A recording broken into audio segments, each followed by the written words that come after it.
Hi. Hi. I'm Juliana Scott, and I'm here with my friend Kelly Jensen, and we are the Refrigerator Moms. So, Kelly, this is one of our social media edition episodes. So, these episodes, you call social media posts and you share them with me. Right. I have not heard these, seen these, read these. I try to pick ones that I know are going to shock you. Oh, no. Because there's some shocking stuff out there. Good. Oh, good. So, okay, I love it. This one's about screen time. Okay. And we are going to do an episode about screen time. It is a loaded topic. It comes up all the time. And the context of it is there is a very loud group of parenting advocates out there that feel that screen time should be unlimited for neurodivergent people. And they are adamant about it. It is... Why? I mean, why not why are they adamant? I know why they're adamant, but why do they think? Why do they think it should be unlimited? Sure, because this is how the child regulates. So children get very, very dysregulated. They have, life is hard for a neurodivergent person, right? Sure. And so the screens calm them and center them, and therefore they should be, particularly if they call it burnout. If they're having incidents where they have, in some sort of autistic burnout, you should let them have unlimited screen time so that they calm themselves and take themselves out of that place of burnout. This episode of The Refrigerator Moms is brought to you by Brain Performance Technologies. Brain Performance Technologies is a specialty mental health clinic that offers neuromodulation treatments, including their latest protocol, SAINT. SAINT, or Stanford Accelerated Intelligent Neuromodulation Therapy, was developed at the Stanford Brain Stimulation Lab to provide rapid and lasting relief for patients struggling with treatment-resistant depression and major depressive disorder. SAINT delivers amazing results after only 5 days of treatment, including a 79% remission rate. The team at Brain Performance Technologies is licensed and trained to offer this protocol to qualifying patients. So there's some merit, of course, but a lot of it's wacky, and a lot of it is kicking the can down the road. So here is a post I thought you would appreciate. And this is coming from Facebook? This is coming from Facebook, yes. Okay. Screen time gets a bad rap, but have you found if you let your child have screen time after school, they are actually a calmer, happier, less anxious child? We've noticed we've allowed our 9-year-old daughter screen time when she wants without restricting it. So when she gets home from school for a couple hours up to dinner and then another couple hours after dinner, she's a more content child. Her anxiety is gone. No more meltdowns, and she's a happier kid. Okay. So that is her take on screen time. Well, it sounds like she found a solution. But, so there's a lot of answers, a lot of support, a lot of agreement. Why is she posting this? So, exactly. If you've got the magic bullet just to share. Right. Like what are you all talking about? I found the solution or is she promoting screen time as a way to regulate your child? Yes. And wanting people to agree with her. And are people nice about it? Well, a lot of people do agree with her. Yeah, I'm sure a lot of people do because it is, I don't want to say it's the easy way out. Right. It's hard. But are you solving a problem or replacing a problem with a different problem? Kicking a can down the road. And there are some people that were brutally honest saying, that they're less anxious until they're not. Right. Because they don't learn any if the screen is your coping mechanism, then you need the screen to cope. And so it comes up a lot. And what did people who were anxious do before screens? And that is a great question. And boy, does it stir up a hornet's nest, of people who have answers all across the spectrum. And some people are adamant that because they had no screens as a child, they developed their special interest, and that special interest became a career, and it became the very essence of who they are. And that just putting them in front of a screen, it takes that opportunity away from them. And there's a lot of merit to that, too. The other thing is, again, like all of these social media posts, what's the context? And what is she watching? Yeah, or what is she engaging with? Right. Or, why is this regulating? Right. Or, and can you mix it up and not make her so reliant on a screen? And what is a screen? Screen is nothing. So that's the thing that probably I take the most issue with is people will say screen time. It's such a polite word. Well, what is it? Is it porn? Is that what's regulating? I don't think anybody would Yeah. be mad if you were on Khan Academy all day, right? Is it a lot of times? Is it a meditation app? Yeah. I don't know. What exactly is going on? Yeah. On Or that is she screen? talking to a chatbot? Is she talking to a chatbot? Is she getting catfished, right? Is she having a horrible relationship with a 90-year-old man? I mean, on and on and on and on. So there's definitely the concerns. I don't know about like the few benefits of having her just, in front of a screen for 4 hours a day. Yeah. Again, that's an opportunity for engagement or for, learning how to cope. Right. So here's the best answer I thought of all of the answers that were all over the board. Oh, there was an answer? You had me come up with an answer. I wanted your opinion. Okay. Junk food satisfies hunger and gives a hit of serotonin and dopamine. But at what cost? Sure, screens can regulate, but it's a cheap, easy, often dissociative regulation, not a healthy regulation that processes brain activity instead of disassociating from it. I would highly encourage a more healthy variety of regulation instead of screens. Screens, like junk food, are okay once in a while and serve a purpose, but are not to be utilized as the main source of self-regulation. When screens are the only source of self-regulation a child is taught, it becomes a huge disservice when they become adults and do not know how to self-regulate. Addictive and harmful behaviors can emerge. Yeah, the addiction thing, and I was just reading recently because I was doing research on screen time, and one of the things the little nuggets that stood out to me was this whole notion of dopamine. And I think people, myself included, you think dopamine, you think the dopamine hit, you think of that as the reward. The dopamine is actually the surge, like that promise of that reward. The heroin. Yeah. So the dopamine is that promise. Right. So like junk food, it's like that, the promise of, I'm going to eat the bag of chips and I'm going to feel great because I ate a bag of chips before and it was delicious. Right. So it's that, reaching for the phone. Yeah. It's the, logging on to whatever game you're playing. Yeah. That isn't even the word. So it's the addiction is that pull. And that's just not healthy. And a for child anybody. no one has capability to combat addiction. But for a child, when that's what you've been taught, be mindful of their habits, right? Right. And I like the junk food analogy. And I'm not one, as you know, that appreciates when people use these superlatives like, well, if he was diabetic, you wouldn't. Oh, right. Or if he was in a wheelchair, you wouldn't make him walk, right? Right. If he, you would give him the medication. Well, by that context, if they were diabetic, you wouldn't give them sugar, right? Right. So think of it that way. So it is a bit of sugar, and I think that was a great analogy, and I appreciated that post. She did catch fire. Whoever this was did catch fire for it, and that's what happens. Which leads me to post number 2 that I thought you would appreciate. Okay. What is it? Sometimes I feel that there's an unspoken pressure in this community to embrace unlimited screen time in this particular incident as a way to support our kids, and that any suggestion of limiting it is seen as harmful or controlling. But it makes me wonder, what other tools or coping strategies are we offering our children if screens are available 24/7 and we inadvertently are making them primarily or only regulation tool? I'm not anti-screens by any means, and I'm not trying to pass judgment on those who use them frequently. They're part of life. But maybe I'm totally off base here, and that's why I'm posting. Am I misreading the vibe? It feels like I will be ostracized if I pose this question. And so it wasn't for us to continue the conversation about screen times. It was that you have to toe the line in some of these groups. The notion that it's important to remember, it's not a conversation. I mean, I talk about all the time how I get kicked out of these things regularly. Yeah. I have my, ability to comment turn off, because if you speak truth to power, which is really what happens, if you this is not my experience, this is not what's happening in our family. We tried the unlimited screen time and it's just not working. Right. If that happens and you say that in one of these groups, they come for you.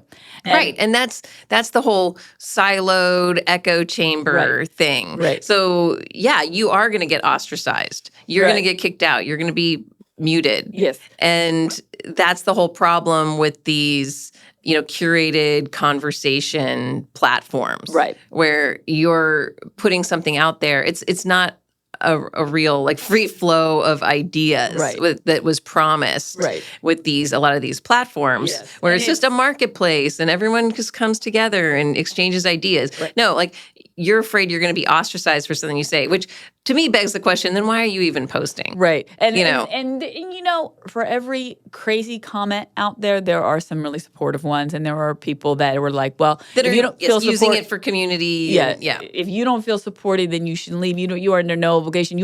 We always say this, you are raising a child. You are not developing a political stance or Right. political movement, a social movement. It is not your job to make things happen, be it screens or be it unschooling or being it whatever it is. It's too bad that it doesn't lead to a constructive conversation instead of just like, well, no, you got to go find a group that is supportive of whatever your viewpoint is. Yeah. And it's truly not that way. And how could it be, though? Because people don't know you.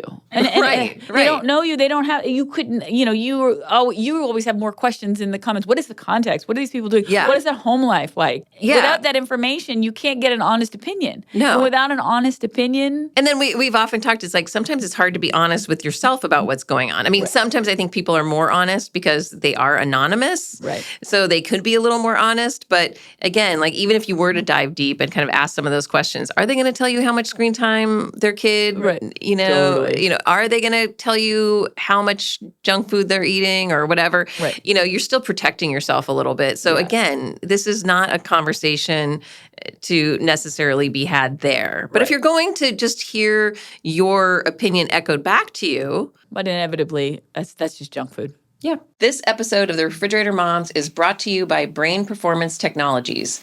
Brain Performance Technologies is a specialty mental health clinic that offers magnetic e-resonance therapy, or MERT, for autistic people aged 3 or older. MERT is a transcranial magnetic stimulation protocol that utilizes an EEG diagnostic to deliver personalized magnetic pulses to stimulate the brain and build neural pathways effective in managing autistic symptoms. Okay, you ready for this one? Yep. Hermeneutical injustice. Have you ever heard of the term? No. Hermeneutical injustice and ARFID. Have you heard of ARFID? Yes. You've told me about ARFID. Yes. I did not know about ARFID until you told me about it. So hermeneutical injustice is unfair access to knowledge or language that would help a person explain their experience and defend their interest. Okay. I don't know how to say it. I don't have the words to describe it. So, a lot of times you don't know what you don't know, right? And so how can you communicate what you don't know and you get taken advantage of, or it's an injustice, right? Because you can't advocate for yourself if you don't know how. Right. And you don't have the words for it. Okay. And that is a real thing, right? In the context of this, ARFID is avoided restrictive food intake disorder. And it is an eating disorder characterized by persistent and severe disturbance in eating that is not driven by concerns about bodily shape or weight. It's driven by sensory sensitivity, fear of aversive consequences like choking or having an allergic reaction. And lack of interest in eating. And it's become much more common in children. It would be interesting to know if picky eating, which is a rite of passage for so many kids and so many, So is it reinforced, like picky eating reinforced? Picky eating taken to the extreme. And there's this whole concept of safe foods, right? Where you're, in autistic communities, kids will only eat goldfish. The goldfish are consistent. They look the same, But if it's truly driven by anxiety, sometimes even the safest of foods, they stop eating. And so then you've got a kid that's just not eating anything, right? And it's very scary and it's very real. I certainly don't mean to say this is just picky eating, because it's not. And people struggle with it, and they sometimes need an occupational therapist would be who you turn to for feeding therapy and for helping them acclimate to sensory, sensory things are definitely real. But in this particular content, this poster has put the two together so that without shared words, distress is misinterpreted as picky eating. When the body language and knowledge exists, but the language does not validate the way you feel about a carrot, for instance, that your mom is trying to get you to eat. Solution: create a co-language. Validate hard-to-describe feelings. A co-language, isn't that just language? I'm trying to wrap my head around what co-language is. What's co-language? I need a glossary with this post. Right. So there's a lot I don't understand. Too. A co-language, isn't that just language? Isn't that just teaching your kid how to describe? Is it another way to say something? I guess so. Is that co-language? And I guess that would be like if you have a kid that's nonverbal and you develop a peck. Right. A lot of times kids will be like, "Ew, that's gross. I don't like it. Ew, I'm not eating that." So you're supposed to pull the why out, but they don't have the language yet. And again, that's not an injustice that they don't have the language. That's just child development. That's development, right? Child development. And then if you need to scaffold that language by using another form of communication, I guess a co-language would be just like age. How about age appropriate? Right. So what is an example of a co-language? She doesn't give one. Oh. This is another example of a person that is determined to elevate a common childhood condition. Seems like a lot more effort to me. You should have seen the post too. It was all canvaed out. It had like it was like a slideshow about her. Yeah, the injustice of people not understanding why you don't like a food. I mean, it was bonkers. And the co-language, I'm struggling to form an opinion about this. I know, right? Because I don't understand I don't know her why. Yeah. I don't understand. I don't have the language. I'm going to go out on a limb, and I'm going to guess that she was a picky eater and felt unheard. Oh, and it could be. But again, we're left to jump to these conclusions because we don't know. Yeah, I don't know. So what did people respond? Were there responses to this? There was some thumbs up. There was a lot of people piping in about their child's experience with ARFID, sensory issues and things like that. And what safe foods are. And, there's just a lot of defensiveness about giving your kid your safe foods. I want to just say here now, though, that if your kid only eats unhealthy junk food and that's all you can get them to eat, don't call them safe foods. There's nothing safe about junk food. It is. Yeah. It might be all that you can get your kid to eat. I believe you. You have work to do. You've got to get help because junk food they cannot thrive on junk food and junk food alone. Right. And unfortunately, we're in a society where that's just what they got used to eating, and then now that's all they're eating. Now you're dealing with anxiety and sensory and junk food. Yes, and that's all about nutrition and other things. And a lot of them start having serious digestive problems, and it's real. So, but it's not a safe food. So stop. If you want to help your child, stop calling it a safe food. Perhaps you need a co-language to describe it. Dangerous food. Call it dangerous food. My child only eats dangerous food. How about that? Would that help you? Because that might help you get the help your child needs. Or why are you upset? Yeah. If they're eating all safe foods, to me, I'm like, okay. Like, if it's limited, it's fine. I want to do a whole episode on the word safe and how the word safe has become a scapegoat for lots of feelings, right? But I digress. And that's making me feel a little unsafe. Interesting. Lots of food for thought. Yep. Safe food for thought. Yeah. All right. Next one. This is oppositional defiant disorder, and I know that we're going to do something about that. It's a loaded diagnosis. There's a lot of emotions attached to it, and nobody wants their child diagnosed with ODD. No. How did you know it was PDA and not ODD? My son has been diagnosed with ODD, but I am wondering if he fits PDA better. As most of you know, PDA is not yet recognized on the DSM-5 in the United States. Well, it's a valid question because a lot of the behaviors overlap of these. Well, one, you couldn't get a diagnosis of PD in the United States. No. Anyway, and I understand the fear around ODD because I remember when my son was going through a particularly challenging time. Right. I remember his teacher said the word defiant to me once in a conversation, kind of like dropped it in there. And I mean, my antenna went up and I'm like, oh, she's going there. She's thinking he's ODD. And that's going to complicate things. Yeah. And it's scary because once, that is a label that can be scary because I think there's a perception around it that they're not going to listen to you at all. My take on it is that as a parent, you want it to be accurate. So if it is what it is. Right. And in this world, in this world, maybe defiance is more needed now than ever. We've got, chatbots telling us, what we want to hear, and it takes a special person to say, that's not right. And a child, it's not the greatest time for a child, it's about finding a way to communicate with them and finding a way for what is in it for them. Why is this in their best interest? And it's, if you think your child has ODD, there is a positive way to teach them, and they might.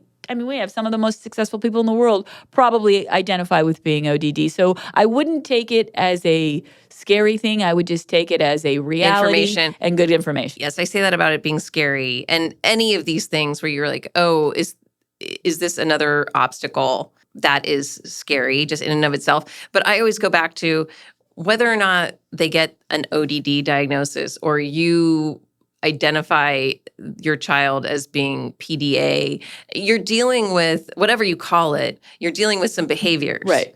And these behaviors are not serving, Right.